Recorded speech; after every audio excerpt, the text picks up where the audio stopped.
On the broadcast tonight, we have a look at the upcoming holiday parade this weekend. And with finals week drawing near, we have some study tips to help students out. All of that and more right now on SUTV News. Thanks for joining us on SUTV News. I'm Carson Devitt. And I'm Maddie Shively. Shippensburg University's annual Lavender graduation is just around the corner. The annual graduation ceremony to honor LGBTQ students and their accomplishments throughout the year. The ceremony and reception will take place on Thursday, December 8th from 4 to 6 o'clock in the Club NPR. All undergraduates and graduates are welcome to join. Even allies of the community can come show their support for their peers. For those interested, please head to the SHIP website and click on the Lavender Graduation tab. From there, just scan the QR code at the bottom of the page to register for the event.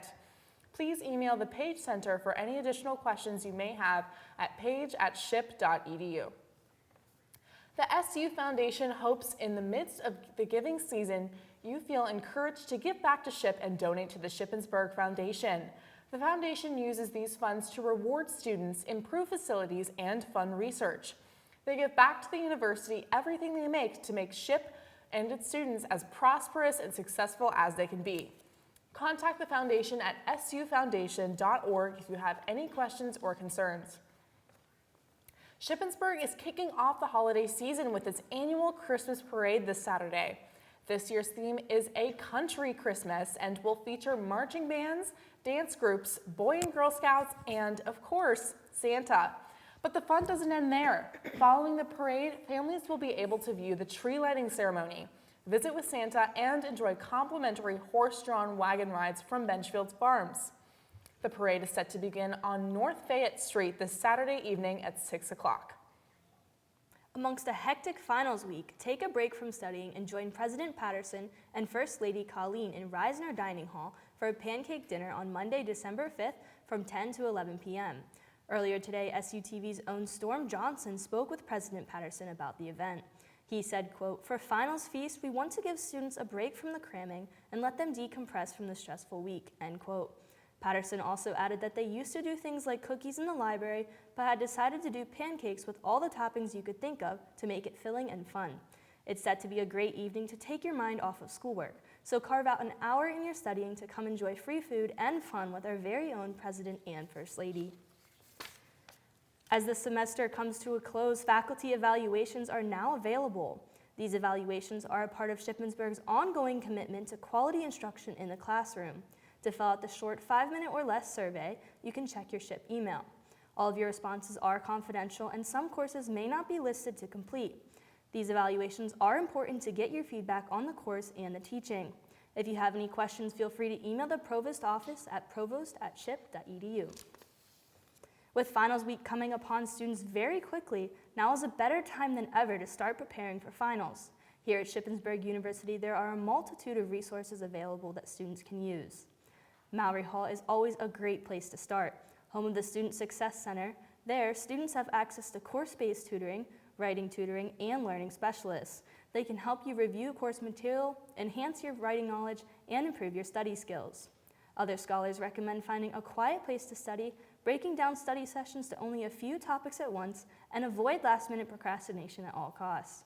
Drinking lots of water to stay hydrated and eating a full breakfast has also been proven to be beneficial in studies. Above all else, stay confident and trust your instincts. We are wishing all students here the best from SUTV. When we come back, history is made at the World Cup. And the Biden administration announces a new strategy to combat AIDS. And later in sports, field hockey is one game away from the national championship game. We have more after the break. A baby elephant's first Christmas and an Iranian protester is killed. Haley Galaskis has this week's world news. A baby elephant in the UK is enjoying her first Christmas. Keepers at Whipsnade Zoo created a winter wonderland for its Asian elephant herd, and this little one is having a fun time exploring. 3-month-old Nang Faya was treated to a 20-foot-high forest of Christmas trees to play with and snack on. Nang Faya is an Asian elephant which is currently endangered. She lives with her mom, Donna, as well as her grandmom, Kaylee, and the rest of her herd. The young calf was born in August and named after the Thai word for queen, after Queen Elizabeth II, who visited Nang Faya's mom in 2017. Zookeepers say it was only appropriate her first Christmas be fit for a queen. Pioneering football referee Stephanie Frappert became the first woman to take charge of a major men's European club match.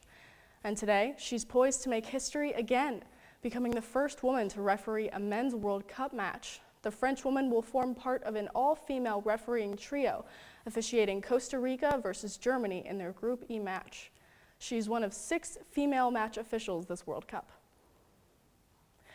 Human rights activists say a man was shot and killed by Iranian security forces for honking his car horn to celebrate Iran's loss at the World Cup. Iran Human Rights provided CNN with video of the man, 27-year-old Mehran Samak. There were numerous reports of Iranians cheering Tuesday's U.S. football victory over Iran because they saw it as a way of protesting the country's hardline Islamist regime. Pro-reform news outlet Iran Wire showed some footage from Samak's funeral, where mourners were heard chanting anti-government slogans. It's World AIDS Day, and today, the Biden administration announced a new strategy to end the HIV/AIDS pandemic as a public health threat by 2030. The 5-year plan will focus on collaboration in fighting the disease, addressing equity issues and the stigma and discrimination about HIV, and strengthening public health initiatives. Mandy Gaither has more on how far we've come in AIDS treatment and prevention, and why there's still work left to be done. Advances in treatments have led to fewer deaths from AIDS since the beginning of that epidemic, but this disease is still around. For a lot of people, HIV is almost an invisible condition.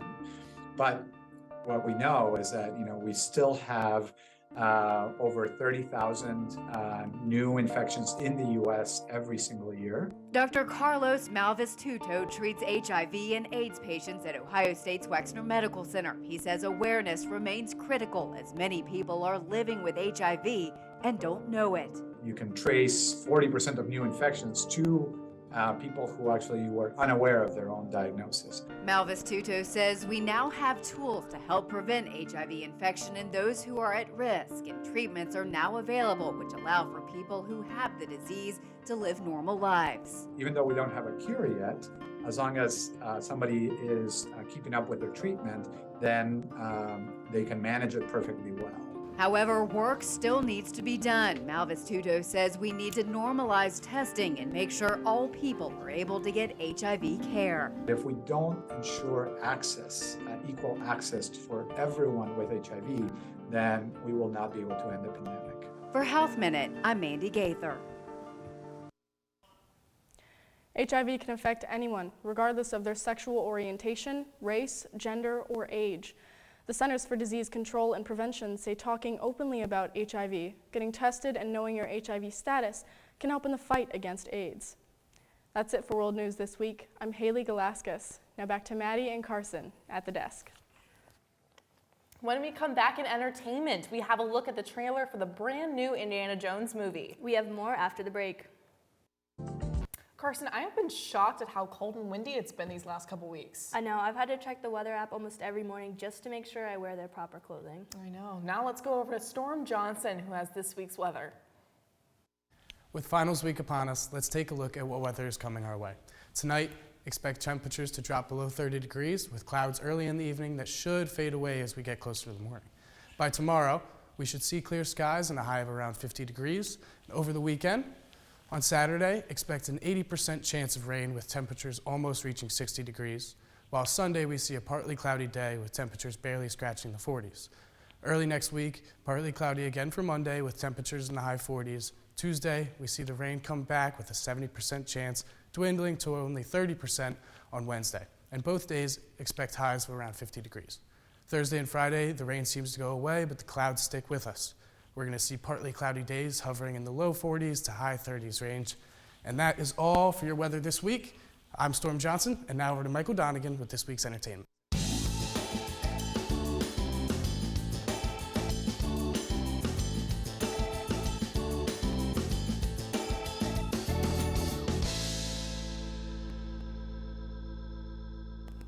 After performing thousands of live shows and producing album after album, America's biggest metal band is showing no signs of stopping.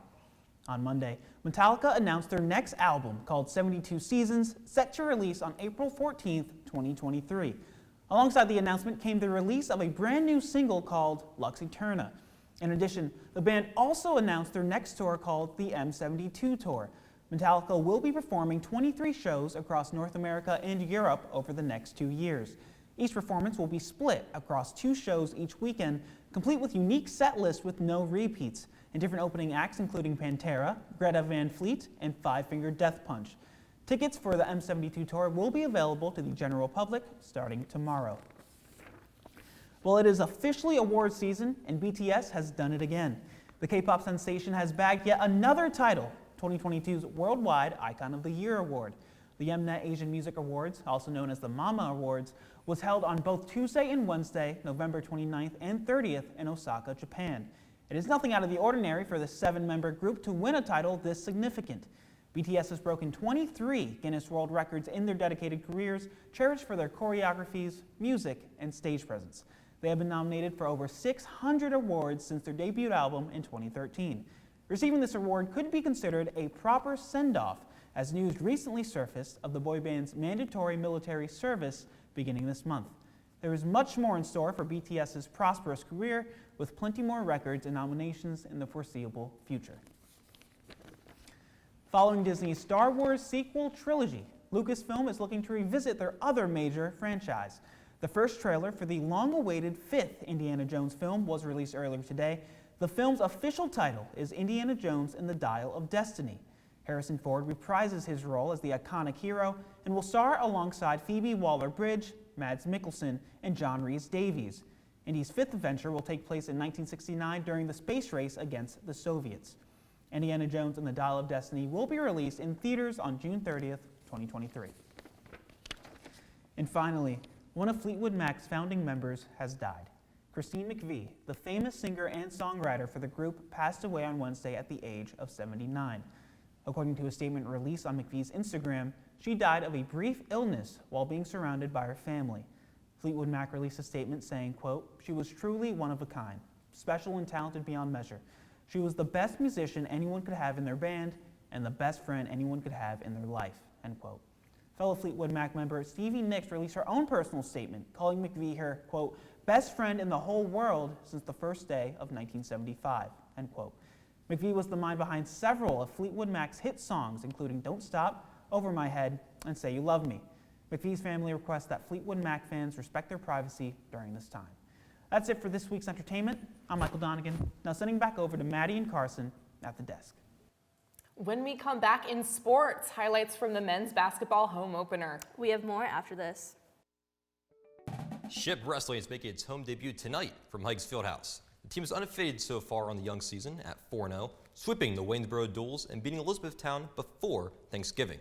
The team is led by grad student Tyshawn White, who placed 3rd at the NCAA Division II National Championships in March at the 125-pound weight class. Ship is tied for 24th in the D2 preseason rankings, with almost an entirely new roster. 2 wrestlers are returning with White, redshirt junior Daniel Sheeb and redshirt sophomore Naeem Flukas. Among the new team, the Raiders brought in 2 transfer students from D1 schools, Avery Shea from Clarion and Andrew Vert from Virginia Tech. Tonight's meet at Hikes Fieldhouse is the team's last meet for the semester. They return in January at the Mang Anna Road Duels. Women's basketball is off to a red-hot start, starting the season at 4-1, most recently playing Bowie State on Saturday. The Raiders struggled out of the gate, only scoring 14 points in the first half, set that pressure up. down by 15, with scored 29-14 at the break. In the second half, though, the Raiders took over, with the 1-2 punch of Ariel Jones and Treasure George leading the way, together combining for 28 points and 18 rebounds. Ship would outscore the Bulldogs 36-21 in the second half, tying the game at 51, which brought overtime. Sophomore forward Abby Miller put this game away for the Raiders in OT, who shot 66% from the field in overtime and led the Raiders in scoring with 5 points. Raiders defeat Bowie State 63-56.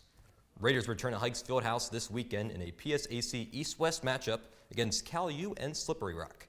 Friday night's game against Cal U tips off at 5:30. On Monday night, men's basketball hosted Bowie State at Hikes Fieldhouse as well. 10 minutes into this one, Raiders down by 5. Ty Crespo on the fast break goes up, doesn't get the bucket, but does draw the foul. Crespo makes a first free throw to cut the lead to 4. Later in the half, Raiders down by 1. Rashawn Johnson lays one up and in, and they gave the Raiders a lead 15-14. Final half of the first minute, Carlos Carter with a fadeaway jumper. It goes in, the Raiders extend their lead to 4 points. The final seconds of the half, Carlos Carter launches a three, and it's good to extend the Raiders' lead going into overtime. Under 5 minutes to go in regulation, Andrew Recchia takes a three and hits it, Raiders rolling in this one up by 12. Final 30 seconds, Raiders grab the missed shot to seal the deal in this one. Raiders defeat Bowie State 70-58. Raiders are back in action on Friday when they host Cal U at Hikes Fieldhouse. Tip-off is set for 7:30. Field hockey, they traveled to Seattle earlier this week to prepare for the NCAA D2 semifinals. The Raiders faced Westchester and match up at the Division II championship a season ago. The Raiders have won 5 straight against the Golden Rams, with their last loss in the PSAC tournament in 2019. Ship has made it to the semifinals 12 times in school history. They've gone to win the national championship in each of their last 5 appearances. The Raiders have also won their last 11 games they played in the NCAA tournament. The winner of tonight's game will face the winner of the East Stroudsburg and Assumption game in the national championship on Saturday. The game between Ship and Westchester begins tonight at 8 p.m. Eastern. That's it for sports this week. I'm J.D. D'Orazio, and back to Maddie and Carson at the desk. When we come back, NASA shoots for the stars. Stay tuned. Finally tonight, after multiple technical issues, NASA managed to reach for the stars and the moon in their newest mission, Artemis. SUTV was able to send a crew down to cover the launch from Cape Canaveral. After some technical issues of our own, Brix Minguez has the story from a few weeks ago. Cape Canaveral, Florida witnessed a historical moment this week as NASA resumed their Artemis 1 rocket launch attempts. The rocket had several previous launch attempts this year, but were scrubbed due to technical issues. NASA's final launch attempt was scheduled for yesterday, November 16th, which saw almost perfect weather conditions. With only a 10% chance of possible weather violation, hope and excitement filled the Kennedy Space Center press site at Launch Complex 39.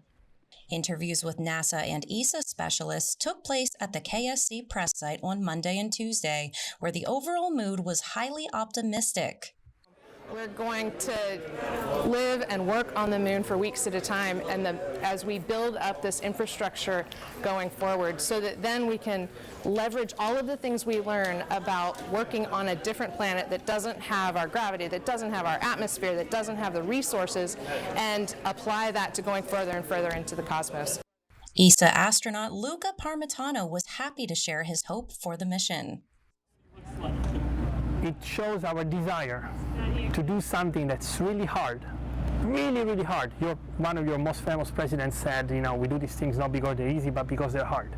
We want to do these hard things, but for the first time in history, we are trying to do it together.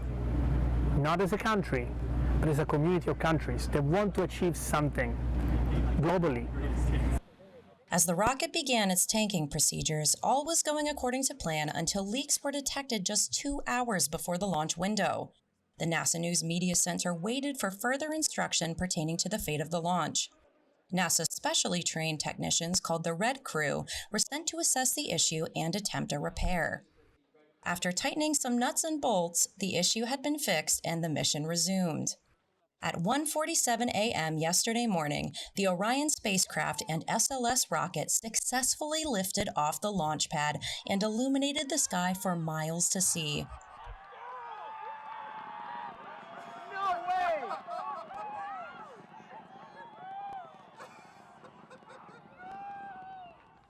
A post-launch press conference followed the launch at 5 a.m., which featured NASA Administrator and former astronaut Bill Nelson, as well as Artemis Mission Manager Mike Serafin.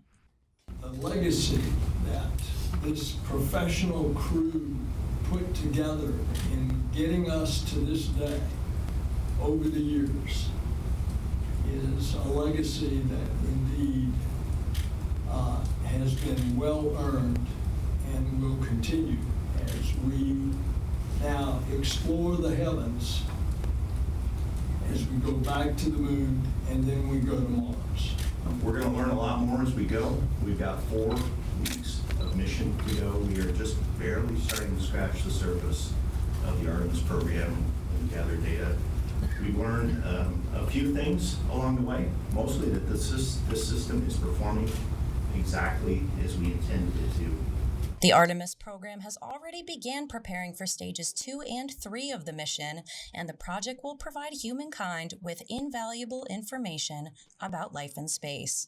Brix Minguez, SUTV News. For more information about the Artemis 1 program, visit nasa.gov/Artemis-1. That is such an awesome opportunity to have people from our very own SUTV crew head down to Florida just to shoot the Artemis launch. I totally agree, Carson. In fact, I would even say it's out of this world. That's it for SUTV News. I'm Carson Devitt. And I'm Maddie Shively. Don't forget to follow us on Facebook, Twitter, and Instagram at SUTV News, and check out our website, sutvnews.org. And make sure to join us next week on our final broadcast of the semester, where we'll have a special send-off for our graduating seniors. Until then, good night.